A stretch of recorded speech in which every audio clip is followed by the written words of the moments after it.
The wind had buried the trail behind her, but not the memory. 10 winters ago, he pulled the trigger on a man waving a white scrap. Now the daughter stood at his door, her child clutching her leg and his eyes staring back. Colden Vetch felt the knock in his bones, a tremor that had nothing to do with the cold seeping through the chinks in his cabin walls. It wasn't a sound he was used to.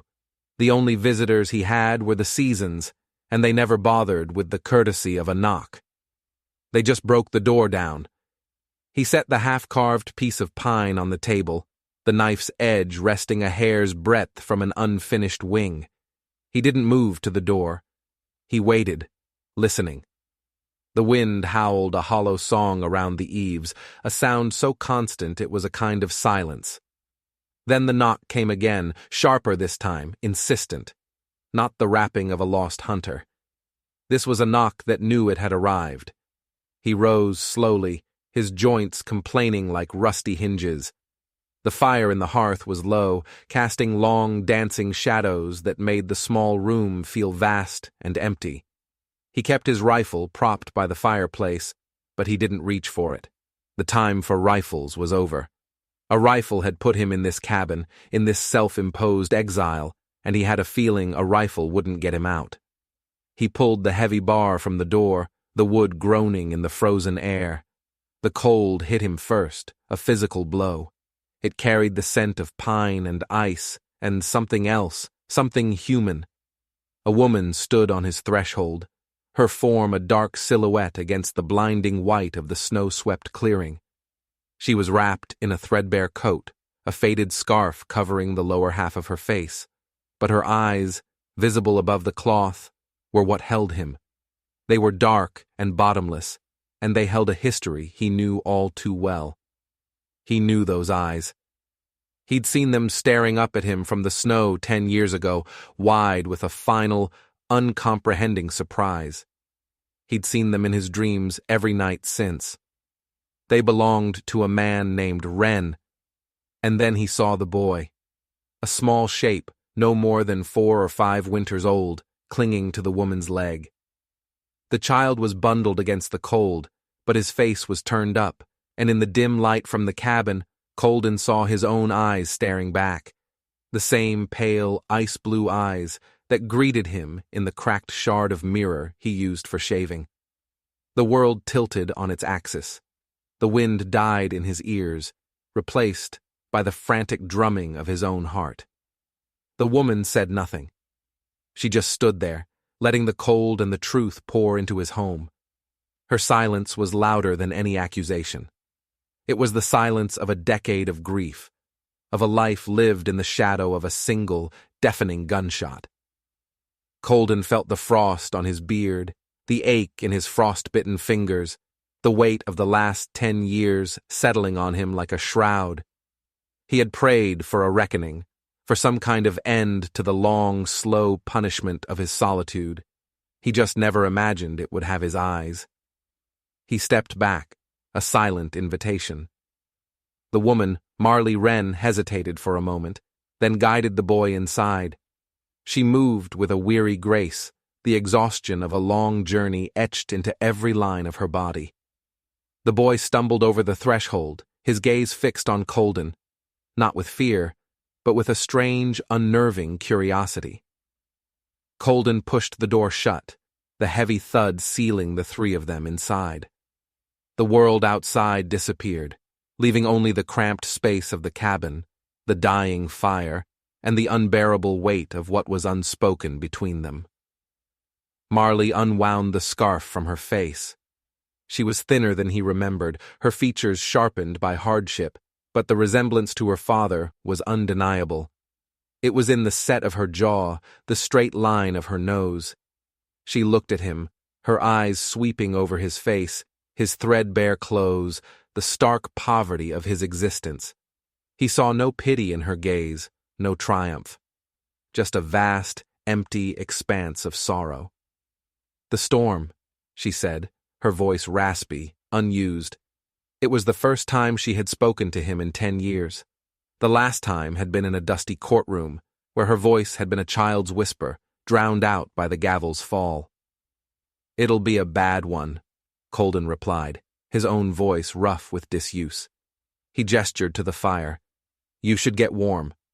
She nodded, moving towards the hearth without taking her eyes off him. She knelt and held the boy's hands out to the feeble warmth. The child, his son, continued to stare at Colden, his expression unreadable. Colden felt like a ghost in his own home. He had built this cabin with his own hands, felled the trees, mortared the stones, but in her presence, he was the intruder. He was the one who didn't belong. He turned to the stove, his movements stiff and awkward. He had coffee, not much, but enough. He busied himself with the pot, the simple task a welcome anchor in the swirling vortex of his thoughts. He could feel her watching him, her gaze a physical weight on his back. What did she want? Revenge? An explanation? Money he didn't have? He had tried once.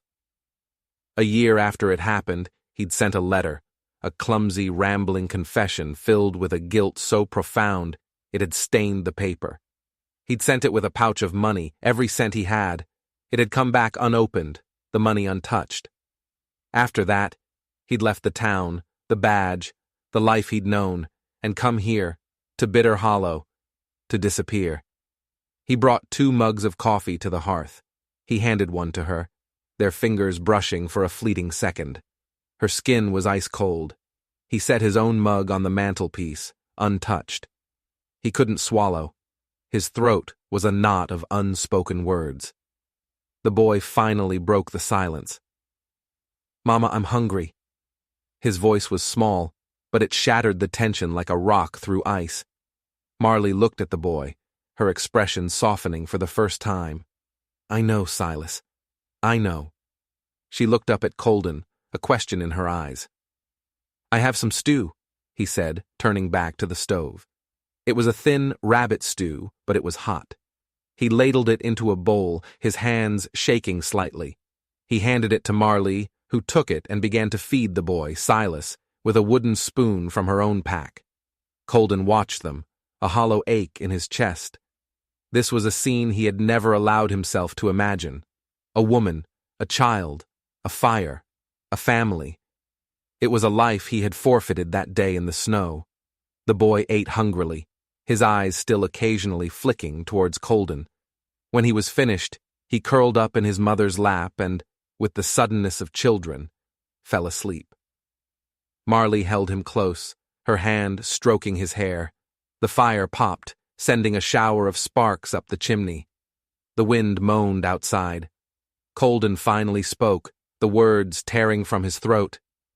"Why are you here, Marley?" She looked at him, her dark eyes reflecting the firelight. For a long moment, she said nothing.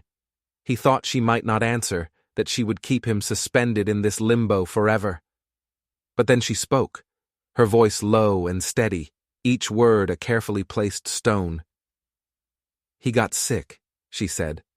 "The doctor in Prairie Ridge said he needs a warmer place, said the cold will kill him." She paused, her gaze dropping to the sleeping child in her arms. "There's nowhere else to go." "There's nowhere else to go." The words echoed in the small cabin, a simple statement of fact that carried the weight of a final judgment. She hadn't come for revenge. She hadn't come for justice. She had come because she was out of options. She had come to the man who had taken everything from her, because he was all she had left. Colden looked at the boy, his son, sleeping peacefully in his mother's arms. He saw the ghost of his own father in the boy's face, the same square jaw, the same stubborn set of his mouth. He saw the ghost of Marley's father in her eyes. He was trapped between them, a man haunted by the dead and the living. He had run from his past for 10 years, but the past had found him. It was sleeping by his fire. He reached for the piece of pine he'd been carving. He picked up the knife, the cold steel a familiar comfort in his hand. He began to carve again, the blade shaving off thin curls of wood. He didn't know what else to do. He carved and listened to the sound of the wind, the crackle of the fire, and the soft, even breathing of the sun he had never known. The storm, had arrived, and it was just beginning. The first night was a long, waking dream. Colden didn't sleep. He sat in his chair by the cold hearth, the fire long dead, and watched them. Marley had made a bed for herself and the boy on the floor, using her own thin blanket and a spare one he'd given her, a rough wool thing that smelled of wood smoke and loneliness. In the pre-dawn gloom, they were a single huddled shape, a small island of warmth in the frozen sea of the cabin. He watched the boy's chest rise and fall. Silas. A good name. A strong name. A name he had no right to even think. He tried to see himself in the boy's sleeping face, but all he could see was a stranger with his eyes. The thought was a fresh stab of guilt, sharp and deep. He had created a life and then abandoned it, a sin worse, perhaps, than the one he had committed with his rifle. He remembered the day with a clarity that time had not dimmed. It was a memory he had tried to bury under a mountain of solitude, but it was always there, just beneath the surface, waiting. The posse had been chasing a band of rustlers, or so they'd been told. The trail had led them deep into the foothills of the Bitter Hollow Range. The snow was coming down hard, a blinding white curtain that muffled sound and distorted shapes. They were cold, tired, and edgy. He was young then, barely 20, full of a deputy's pride and a boy's fear. They'd stumbled upon a small, isolated homestead, a plume of smoke from a chimney, a sign of life. The posse leader, a hard man named Jedediah Kane, had ordered them to surround the place. He'd shouted for whoever was inside to come out. There was a long silence, then the door had creaked open. A man had emerged, tall and gaunt, his face etched with worry. It was Wren. He was holding something, a piece of white cloth, a scrap of a shirt maybe, a flag of surrender. But the snow was thick, and the light was failing. All Colden saw was a sudden movement, a glint of something in the man's hand. He thought it was a gun. He didn't think. He just reacted. The rifle was in his hands, the stock firm against his shoulder. He fired. The sound was unnaturally loud in the snow-filled silence. It echoed off the mountains, a single, sharp crack that seemed to hang in the air forever. Wren had fallen without a sound, a dark stain spreading on the white snow. The piece of cloth, the white scrap, fluttered from his hand and landed beside him. It was only then, in the terrible, ringing silence that followed, that Colden saw what it was. A surrender, not a threat. He had killed an unarmed man, a man who was trying to give up. The memory was a physical thing. He could feel the recoil of the rifle, smell the cordite in the air, see the look of surprise on Wren's face. He could feel the cold seeping into his own bones as he stood over the body, the truth of what he had done crashing down on him. The posse had covered it up, of course.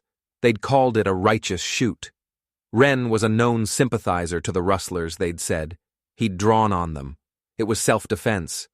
But Colden knew the truth. And Marley, a girl of 10, had seen it all from the window of the cabin. Her silent, accusing stare had followed him from that day to this. He looked over at her now, her face softened in sleep. Had she known then? Had she known that the man who had just killed her father had, in a moment of drunken, grief-stricken madness a few weeks before, sought comfort in her mother's arms? Her mother, a frail woman broken by a hard life, had died a year later, some said of a broken heart. Had she told Marley the secret she carried, or had the boy's eyes been the only confession? He didn't know. He didn't know anything anymore. He was a man adrift, his past a relentless tide pulling him under. He had thought this cabin was a refuge, a place to serve his penance in peace. But it was just a prison of his own making. And now the ghosts had come home. The sky began to lighten, the gray light of a snow-heavy dawn filtering through the single window. Marley stirred, her eyes fluttering open. She saw him watching her, and for a moment, a flicker of fear crossed her face. It was gone as quickly as it came, replaced by the same guarded, unreadable expression. She sat up, careful not to wake the boy. "The storm hasn't broken," he said, his voice a low rasp. She nodded, looking towards the window. "How long do they last, up here?" "Days, sometimes. A week, once." Her jaw tightened. A week, trapped in this tiny cabin with the man who had ruined her life. He could see the thought in her eyes. He felt a perverse urge to apologize, to beg for a forgiveness he didn't deserve. But the words wouldn't come. They were frozen in his throat, along with everything else. Instead, he got up and started the fire, the familiar ritual a small comfort. He made coffee, stronger this time. He had a little flour and some dried meat. He could make biscuits. It was something to do, a way to fill the silence that stretched between them, thick and suffocating. As he worked, he was aware of her every movement. She tended to the boy, her touch gentle and sure. She moved around the cabin with a quiet efficiency, as if she had lived in small, cramped spaces all her life. She found the water bucket and, without a word, bundled herself in her coat and went out to the well. He watched her through the window, a small, determined figure battling against the wind and the swirling snow. She was strong, stronger than he was. She had survived. She had endured. She had raised a son, his son. When she came back in, her face was red with the cold, her hair dusted with snow. She set the bucket down, her breathing heavy. She looked at him, and for the first time, he saw something other than sorrow in her eyes. It was a flicker of something else. Defiance, maybe. Or just the raw, unyielding will to survive. "I can help," she said, her voice firm. He just nodded, unable to speak. He pushed the flour sack towards her. She set to work, her hands moving with a practiced skill. They worked in silence, the only sounds the crackle of the fire, the whisper of the wind, and the soft thud of dough on the wooden table. It was a strange, domestic scene, a twisted parody of a life they would never have. He was acutely aware of the irony. 10 years ago, he had destroyed her home. Now, she was making a home in his. The boy, Silas, woke up. He sat up, rubbing his eyes, his gaze immediately finding Colden. He didn't smile. He just watched, his expression serious, contemplative. It was the look of a child who had grown up too fast, who had learned to be quiet and watchful.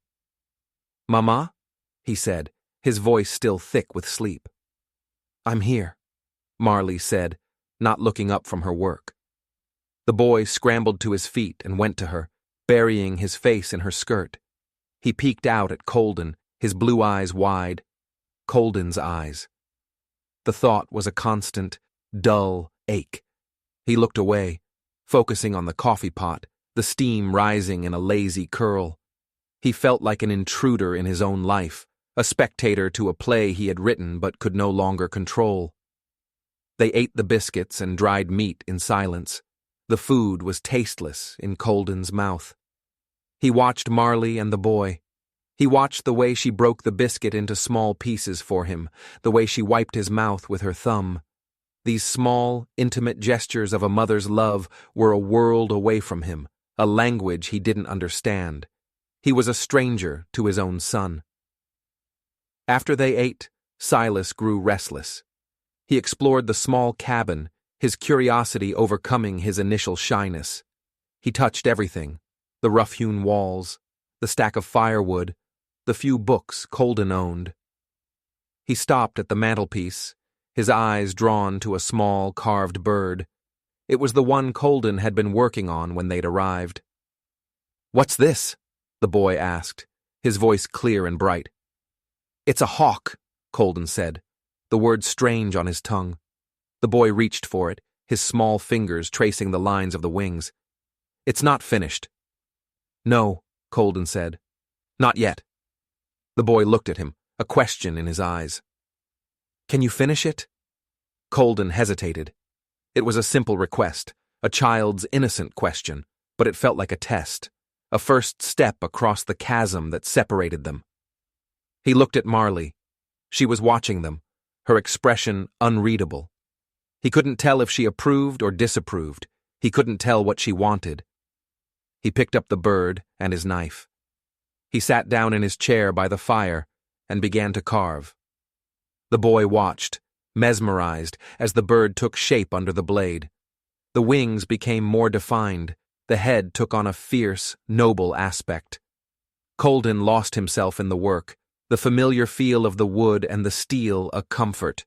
It was the only thing he was good at anymore, taking something raw and giving it a shape. He worked for a long time, the only sound the soft scrape of the knife on wood. When he was finished, he held it out to the boy. Silas took it, his eyes wide with wonder. He held it in his small hands, turning it over and over.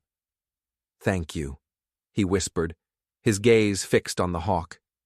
He looked up at Colden, and for the first time, a small, hesitant smile touched his lips. It was a fleeting thing, but it hit Colden with the force of a physical blow. It was a glimpse of a world he had lost, a life he had thrown away. He looked at Marlee. She was still watching them, but the hard lines around her mouth had softened. He saw a flicker of something in her eyes, something he couldn't name. It wasn't forgiveness. It was too soon for that. It would always be too soon for that. But it was something. A crack in the ice, a single, fragile ray of light in the long, dark winter of his soul. The days bled into one another, marked only by the shifting light through the snow-caked window. The storm raged on, a white fury that isolated them completely, turning the small cabin into the whole world. A routine, fragile and unspoken, began to form. Colden would rise first, his old bones protesting the cold, and build up the fire. Marlee would wake soon after, her movements quiet and deliberate. They would cook and eat in a silence that was no longer entirely hostile. It was a weighted silence, full of things unsaid, but it was a shared silence. Silas was the sun they orbited. His presence filled the small space, his childish chatter a stark contrast to the adult's quiet watchfulness. He was a bridge between them, a constant reminder of both the sin that had driven them apart and the flesh and blood that now bound them together. One afternoon, while Marlee was mending a tear in the boy's coat, Silas found Colden's whetstone.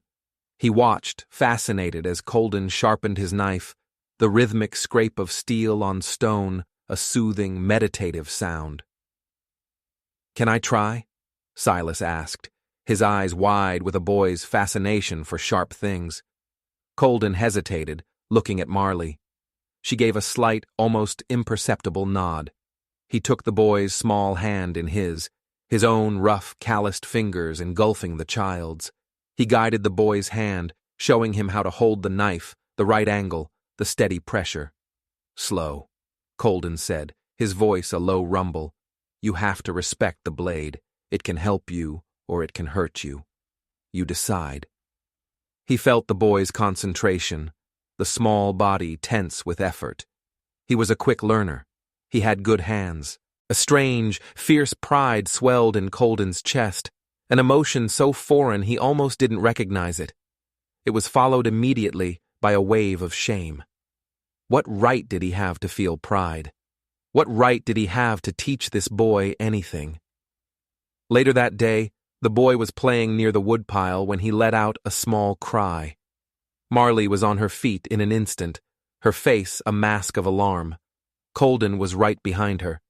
Silas was holding up his hand, a small red bead of blood welling from his finger. A splinter. Before Colden could react, Marlee was there kneeling in front of the boy, her voice soft and reassuring. "Let me see, sweet boy. It's all right." She took his hand, her touch infinitely gentle. She examined the finger, her brow furrowed in concentration.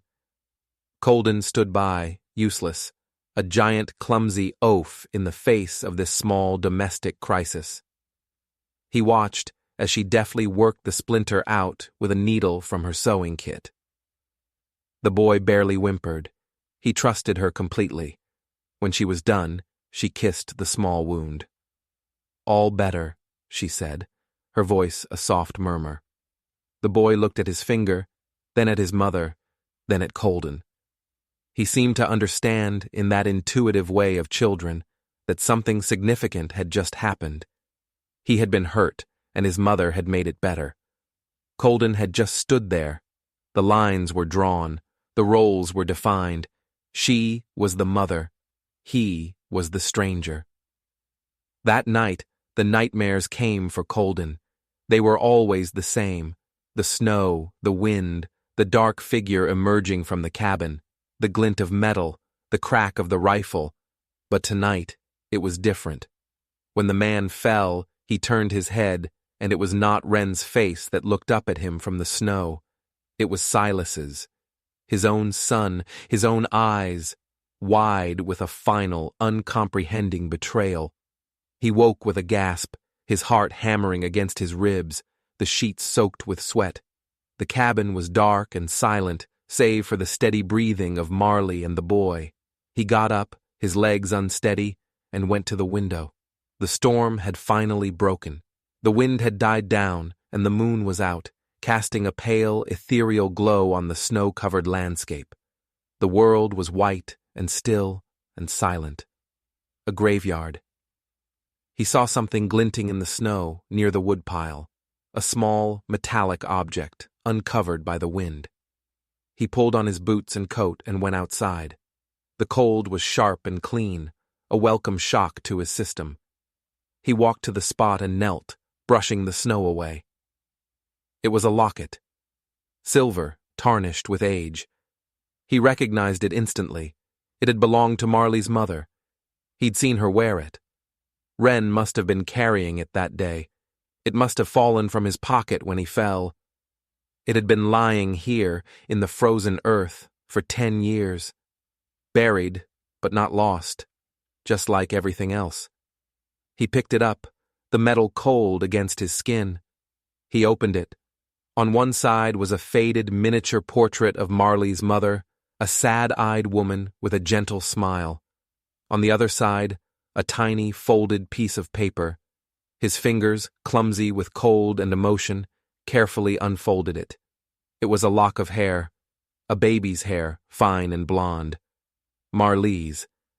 He stood there for a long time, the locket in his hand, the past a tangible weight.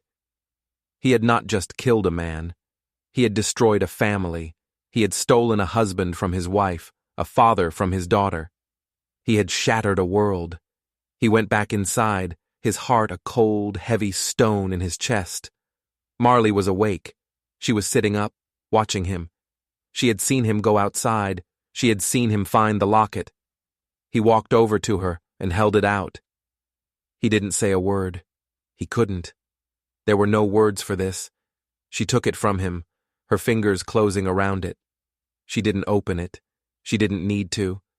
She knew what it was. She held it to her chest, her knuckles white.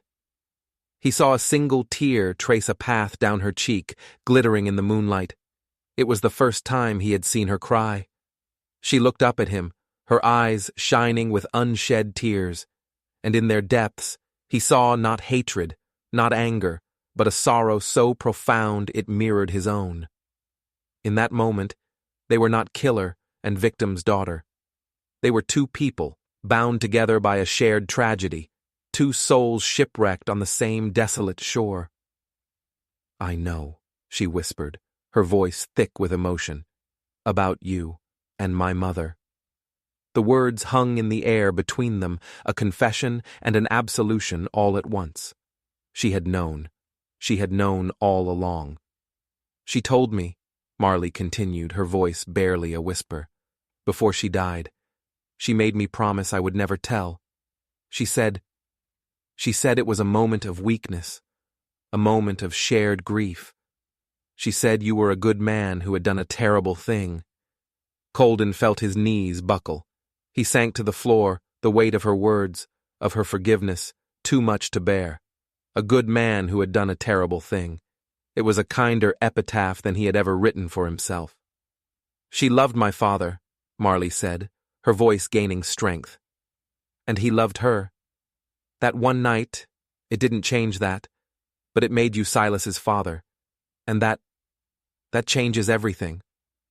She looked at the sleeping boy, her expression a mixture of love and pain. "I hated you," she said, her voice raw with honesty. "I hated you for so long. I wanted you to suffer the way I suffered, the way he suffered." She gestured to the boy. "But he is innocent. He deserves a father. He deserves more than a life on the run, with a mother who is half a ghost." She looked back at Colden, her eyes clear and steady. "I didn't come here for revenge, Colden. I came here for him." He looked at his son, sleeping peacefully, unaware of the currents of history and grief that swirled around him. He was the reason. He was the answer. He was the hope. Colden finally found his voice, the words scraped from the very bottom of his soul. "I'm sorry," he whispered. "Marley, I'm so sorry." It was not enough. It would never be enough. But it was a start. It was a seed of something new, planted in the frozen ground of their shared past. It might not grow. It might be choked by the weeds of bitterness and regret. But for the first time in 10 years, Colden Vetch felt the faint, fragile stirring of hope. The storm outside had passed. The one inside was just beginning to calm. In the days that followed, the silence in the cabin changed. It was no longer a weapon, but a space to heal. They talked, not about the past, not directly, but around it. They talked about the weather, about the scarcity of game, about the best way to bank a fire so it would last through the night. Small, ordinary things. The building blocks of a life. Colden started to teach Silas things. How to track a rabbit in the snow. How to identify the call of a chickadee. How to carve a simple whistle from a piece of willow. He did it with a hesitant, almost fearful reverence, as if he were handling something precious and fragile. He was terrified of breaking it, of breaking him. Silas, for his part, began to open up. He would follow Colden around the cabin, his bright, curious eyes taking everything in. He would ask endless questions, his boyish chatter filling the small space with a life it had not known for a very long time. He started to call him Colden, the name sounding strange and new in his child's voice. One afternoon, Silas was playing with the small collection of carved animals Colden had made over the years. He picked up the hawk, the first thing Colden had made for him. He ran his small fingers over the smooth wood. "My other papa made me a horse," he said, his voice matter of fact. Colden froze, the knife in his hand slipping. "Your other papa?" "My mama's papa," Silas clarified. "She said he was good at carving." Colden looked at Marley. She was sitting by the fire, her hands still, her gaze fixed on the flames. She didn't look at him.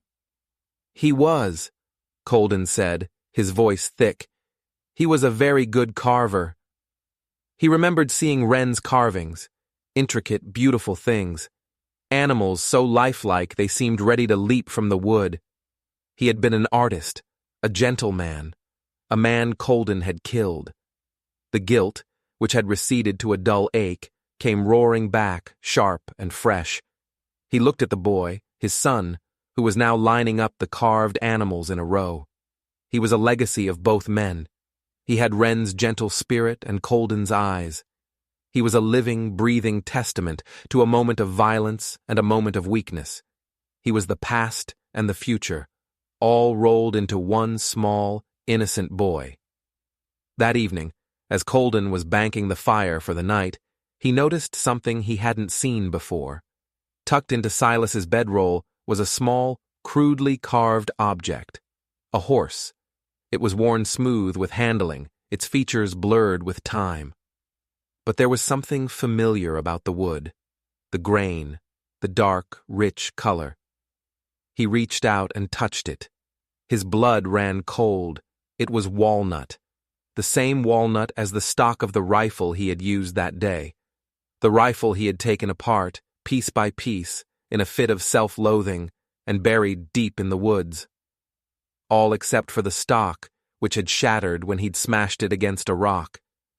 He had left the pieces there, a monument to his shame. Marley must have found it. She must have taken a piece of the shattered stock, a relic of her father's death, and from it she had carved a toy for her son, a toy from the very weapon that had made him fatherless.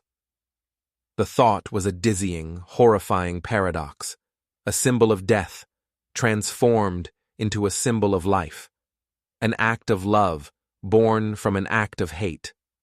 He looked at Marley. She was watching him, her expression unreadable in the flickering firelight. She knew that he knew. Nothing needed to be said. The carved horse was a testament to her resilience, her strength, her ability to take the ugliest, most painful thing in her life and turn it into something to comfort her child. It was an act of forgiveness so profound, so complete, that it left him breathless. He felt a sudden, overwhelming urge to protect them, to shield them from the world, from the past, from the consequences of his actions. He had brought them into this wilderness, this place of exile. It was his duty to see them safe. The next day, he took his rifle and went hunting. Not the old one. That one was still in pieces, buried in the woods. This was a new one. A simple, unadorned Winchester he had bought for protection against predators, both four-legged and two. He hadn't fired it in years. He moved through the silent, snow-covered woods, his senses on high alert. He was no longer just a man surviving. He was a father, a provider. The thought was both terrifying and exhilarating. It gave him a purpose, a reason to keep going.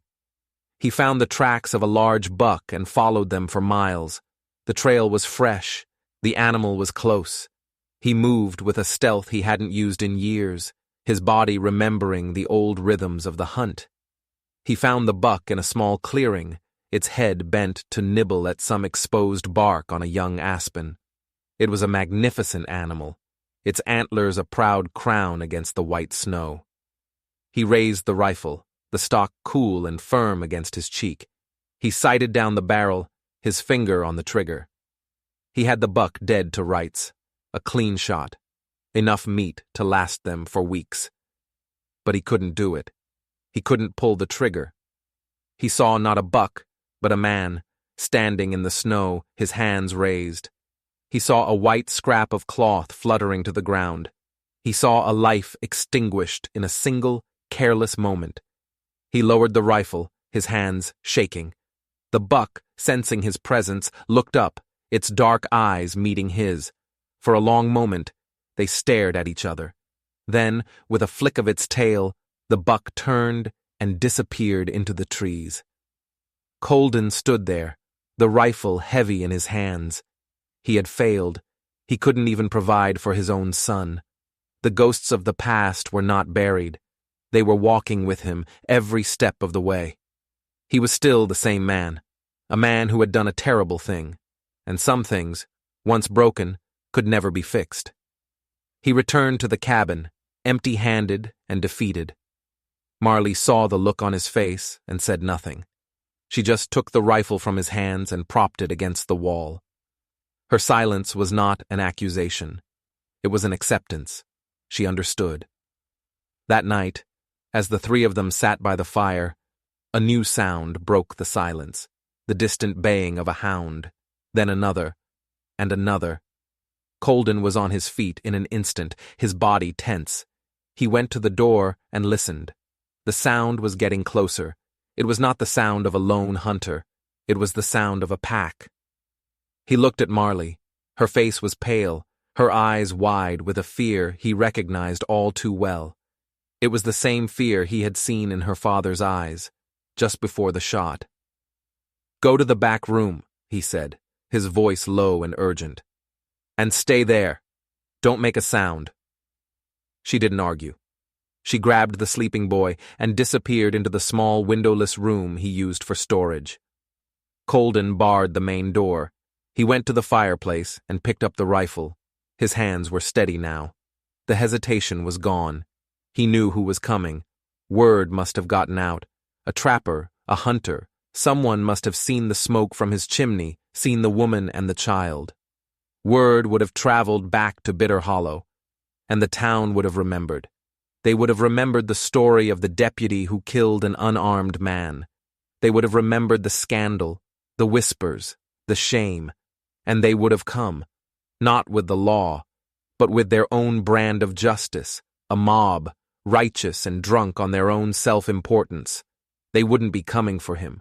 They would be coming for the boy, to save him from the killer and his whore. The thought sent a surge of pure, cold rage through him.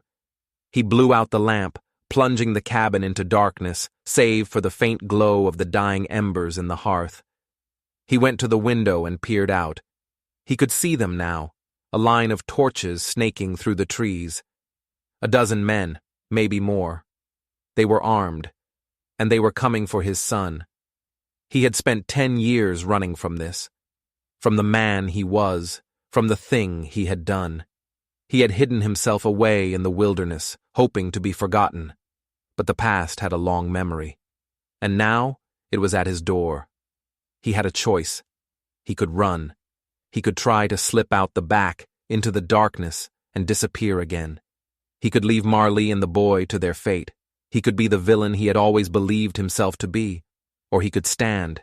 He could fight, not as a deputy, not as a killer, but as a father. He looked at the rifle in his hands. It was just a tool, a piece of wood and steel. It could be used to take a life or to save one. The choice was his.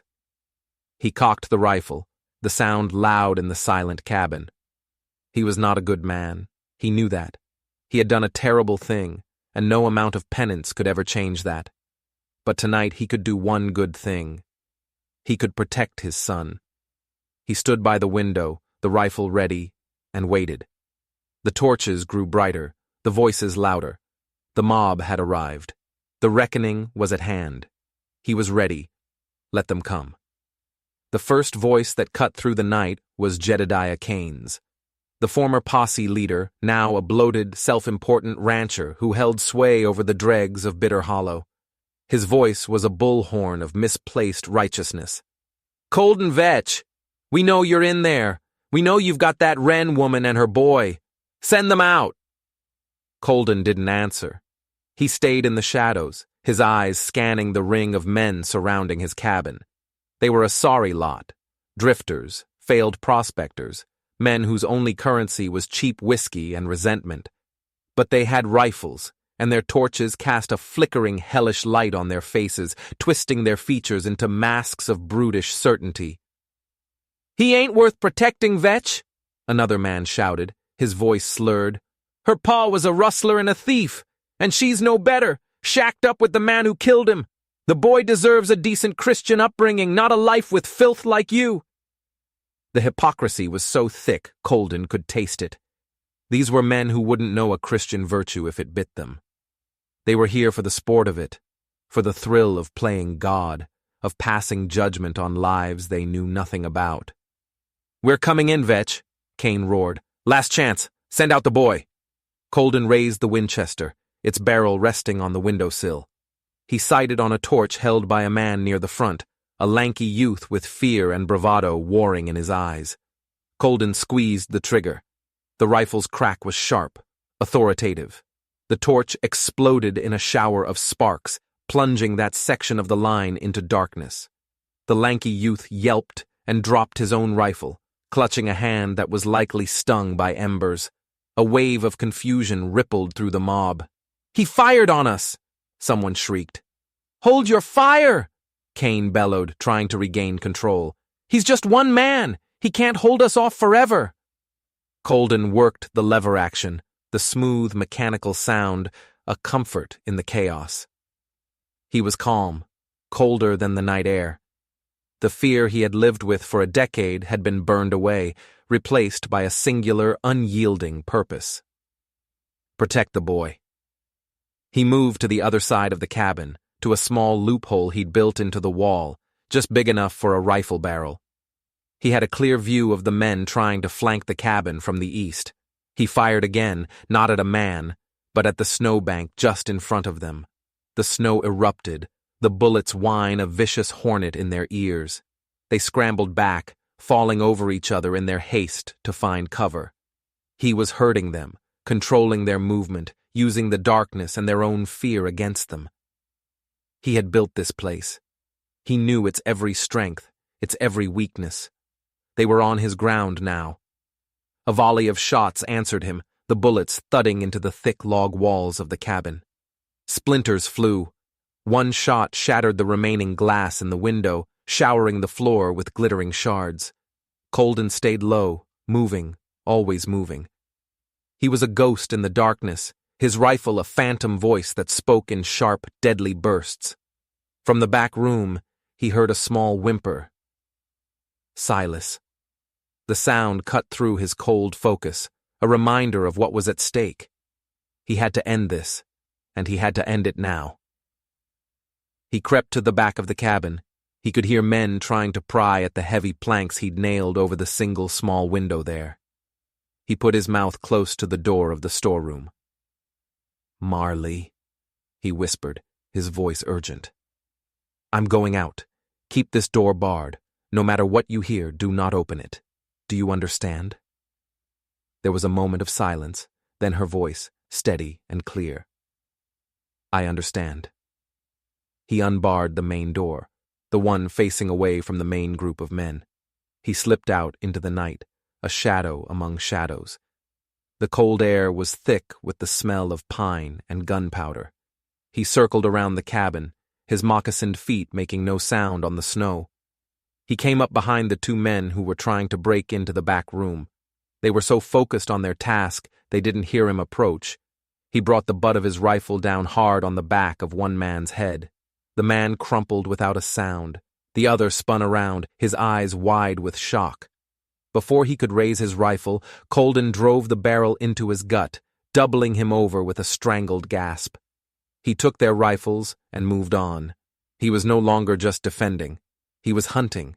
He used the terrain he knew so well, the trees, the rocks, the deep shadows, to his advantage.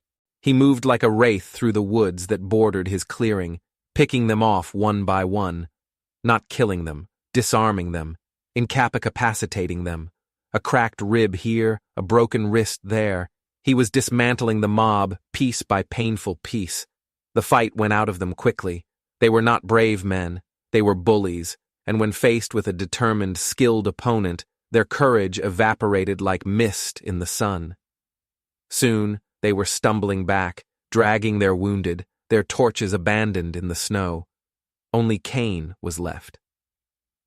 He stood in the middle of the clearing, his face a mask of fury and disbelief. He raised his pistol, its barrel wavering in the uncertain light. "You're a dead man, Vetch!" he screamed, his voice cracking. "You hear me? A dead man!" Colden stepped out from behind a large pine, the Winchester held loosely at his side. He was 20 yards away, an easy shot. "It's over, Jedediah," Colden said, his voice calm and even. "Go home." "Not until I get that boy," Cain snarled, his eyes wild. "He don't belong with you." "He's my son," Colden said, the words tasting strange and powerful on his tongue. "And he's staying with me." Cain laughed, a harsh, ugly sound. "Your son? You think that makes a difference? You're nothing but a killer. You always were." He raised his pistol. Colden raised his rifle. For a heartbeat, they stood there, two ghosts of the past, locked in a final, inevitable confrontation. The moon broke through the clouds, illuminating the scene in a stark silver light. From the cabin, the door creaked open. Marley stood there, a silhouette against the dim light from within. She held one of the rifles Colden had taken from the men. She held it not with the practiced ease of a marksman, but with the fierce, unwavering determination of a mother protecting her child. Cain's eyes flickered towards her, his mouth twisting into a sneer. Look at that. The killer and his whore. A perfect family. It was the last mistake he would ever make. Colden didn't think. He didn't aim. He just fired. The shot was an extension of his will, a pure, clean expression of a rage that had been simmering for 10 years. The bullet caught Cain square in the chest, throwing him backwards into the snow. He lay still, a dark stain spreading across his shirt, his pistol falling from his limp hand. The silence that followed was absolute. The world held its breath. The wind died. The trees stood like silent sentinels. Colden stood over the body of Jedediah Kane, the smoke from his rifle curling up into the cold night air. He had killed again. But this time, it was not a mistake. It was a choice. He turned and looked at Marley. She was still standing in the doorway, the rifle held at her side. Her face was pale, but her eyes were steady. She looked at him, at the body in the snow, at the scattered wounded men who were now scrambling to get away. She looked at the world he had just created for them. He walked towards her, each step heavy with the weight of what he had done. He stopped in front of her, the space between them charged with 1,000 unspoken things. He had saved them, but he had also damned them. They could never go back now. They were outcasts, bound together by blood and violence. He reached out and gently took the rifle from her hands. Their fingers brushed. Her skin was warm. From inside the cabin, a small voice called out, "Mama." Marley turned and went inside. Colden followed. Silas was standing in the middle of the room, his eyes wide, his face a mixture of fear and confusion. He had heard the shots. He had heard the shouting. Marley knelt and gathered him into her arms, holding him tight. "It's all right, sweet boy," she whispered, her voice thick with emotion. "It's over now. We're safe." Colden stood in the doorway, a stranger in his own home, a killer in his own family. He had won the battle, but he had lost something else. The fragile peace they had started to build was shattered, replaced by the grim reality of their situation. He had protected his son, but he had also introduced him to the brutal, unforgiving world of men and guns. He looked down at his hands. They were steady, but they were the hands of a killer. He had tried to escape his past, but it had found him. And in the end, he had become the very thing he had spent 10 years trying not to be. The next morning, the sun rose on a world that was white and clean and silent. The snow had covered the tracks of the mob, the bloodstains, the evidence of the night's violence. It was as if it had never happened. But it had. The body of Jedediah Kane was still there, a dark shape under a fresh blanket of white. Colden knew he had to deal with it. He couldn't just leave him there. He hitched his old mule to a makeshift sled and loaded the body. He would take it to the edge of his property, leave it where it could be found. He would not bury him. That was a courtesy Kane did not deserve. As he worked, he was aware of Marley and Silas watching him from the cabin door. They said nothing. There was nothing to say. The events of the previous night had changed everything. The tentative bridge they had been building between them was now a chasm. He had protected them, yes, but he had done it with a violence that could not be unspoken, could not be unseen. He returned to the cabin, the grim task finished. The air inside was thick with a new kind of silence. Not the silence of grief or of unspoken history, but the silence of an uncertain future.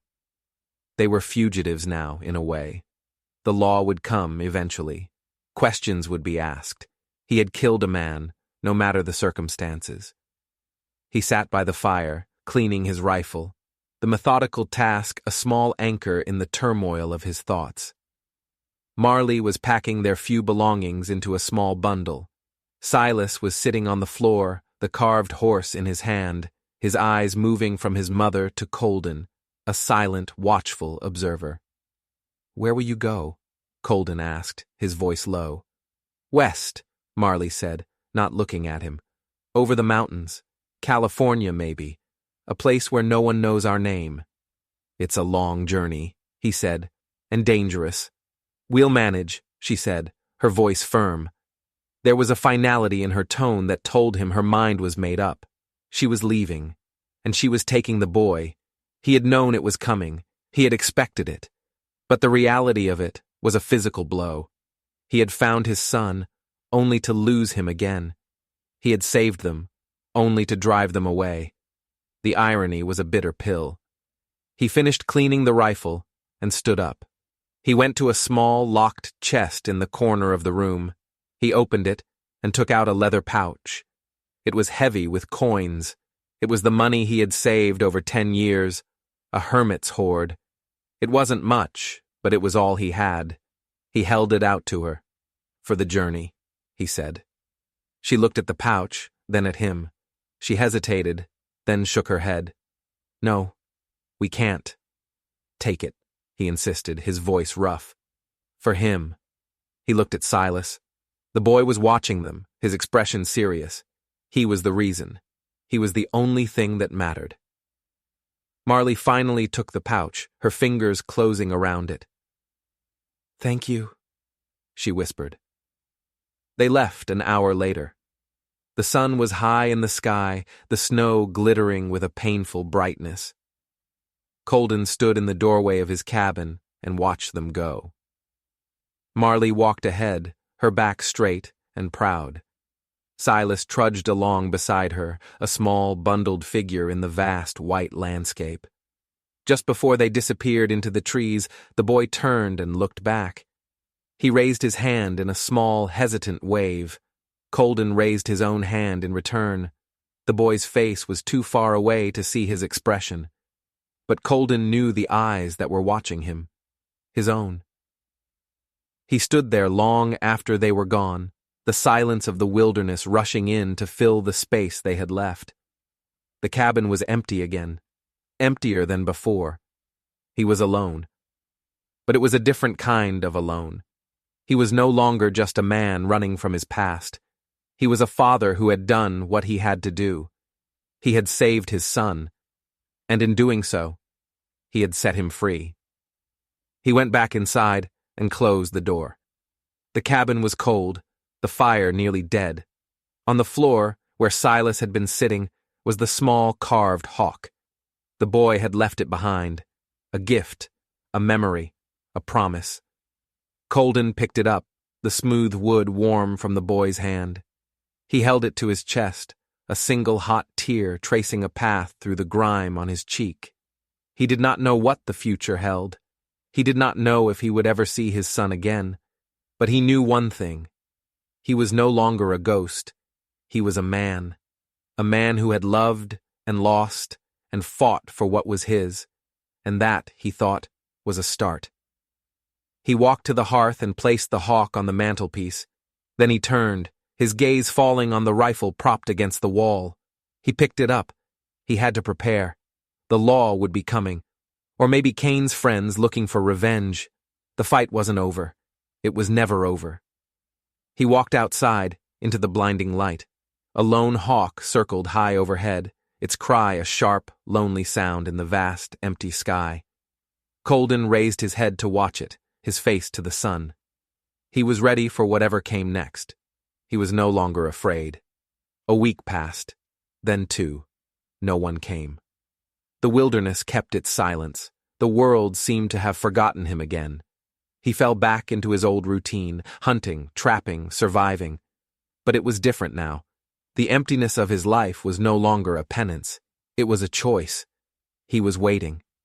He didn't know what he was waiting for. For the law to come and take him away.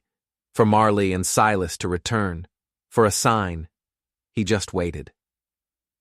One day, while checking his traps, he heard a sound. A single, sharp crack. A rifle shot. It was close. Too close. He dropped to a crouch, his own rifle in his hands, his senses on high alert. He moved silently through the trees, towards the sound. He came to the edge of a clearing, and he saw them. It was Marley and Silas. They hadn't gone west. They had made a camp in a sheltered cove, not 2 miles from his cabin. Marley was holding a rifle, a small one, suitable for a boy. Silas was standing a few feet away, his face serious, his eyes fixed on a tin can perched on a stump. As Colden watched, hidden in the trees, Marley showed the boy how to hold the rifle, how to sight down the barrel. Her movements were sure, her voice low and steady. She was teaching him to shoot, to survive, to be strong. She stepped back, and the boy raised the rifle to his shoulder. It was still too big for him, but he held it steady. He took a deep breath, just as she had shown him. He squeezed the trigger. The boy never blinked when the rifle cracked, just waited to see who fell.